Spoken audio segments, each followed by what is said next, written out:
Hello everyone, this is Babak. Welcome to OET with Babak. This video is about linguistic criteria, and the first criterion is intelligibility, and that means how well a candidate's speech can be heard and understood by a patient or a role player, basically. And it includes your pronunciation, the rhythm of your speech. It means how quickly or how slowly you speak.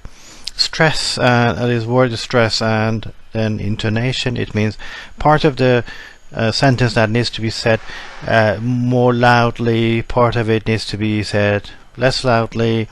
And then the pitch, it means how high you're talking, and are you shouting or are you murmuring, and basically could you be heard properly. And the accent,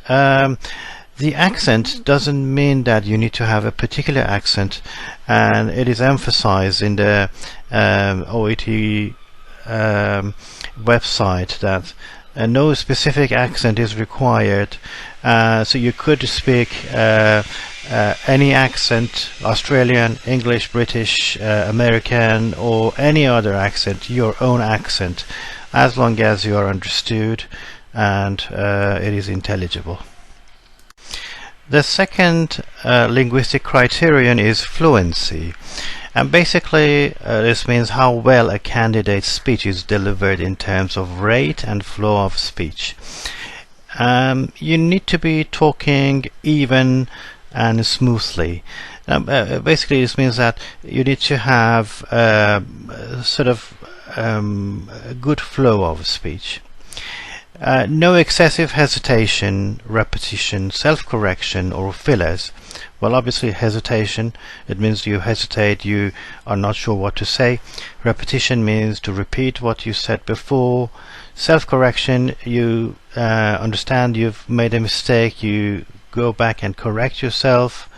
And fillers means something like sort of, a kind of, or in fact, or as a matter of fact, or these are the fillers.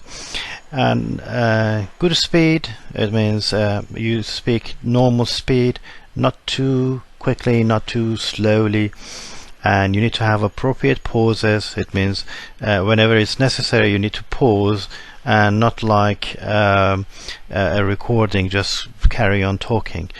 And as you might have noticed, I'm not a very good speaker.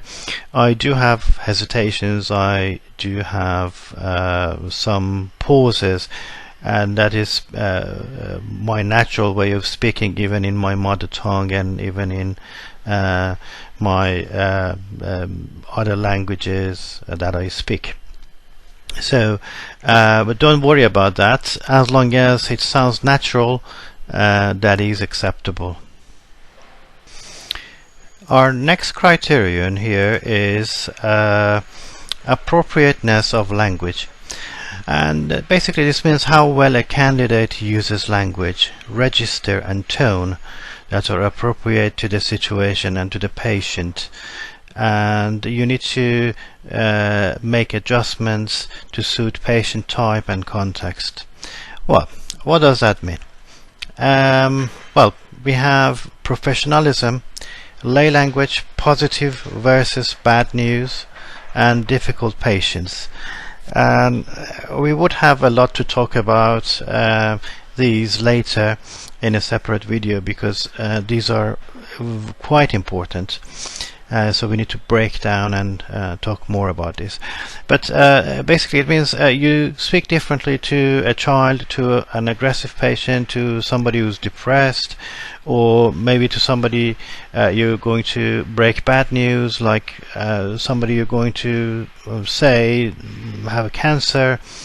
So basically you need to have a different tone.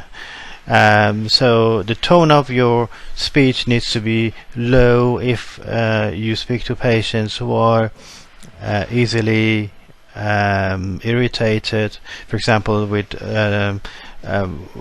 angry patients or with aggressive patients, you need to calm them down basically, and if you shout at them, they will shout back at you. So that's difficult.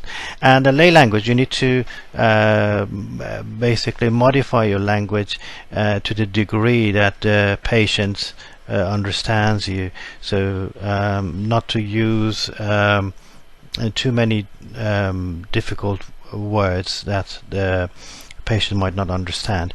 And basically, we will talk more about professionalism and difficult patients later. Our last linguistic criterion is the resources of grammar and expression. Is quite obvious. The level and extent of the candidate's grammar and vocabulary resources and their appropriate use. So you need to have a good range and accuracy. Accuracy is more important. I said in the previous video that the range is not as important as accuracy. And the meaning conveyed clearly, it means the expressions and the grammar you're using doesn't affect the meaning, so you can communicate with the patient or role player. The question formation is properly done. It means you understand how to do WH questions, how to do close-end questions, how to shift between them, and when to use which one. And the word choice, it means using the proper vocabulary and not to use jargon as much as possible.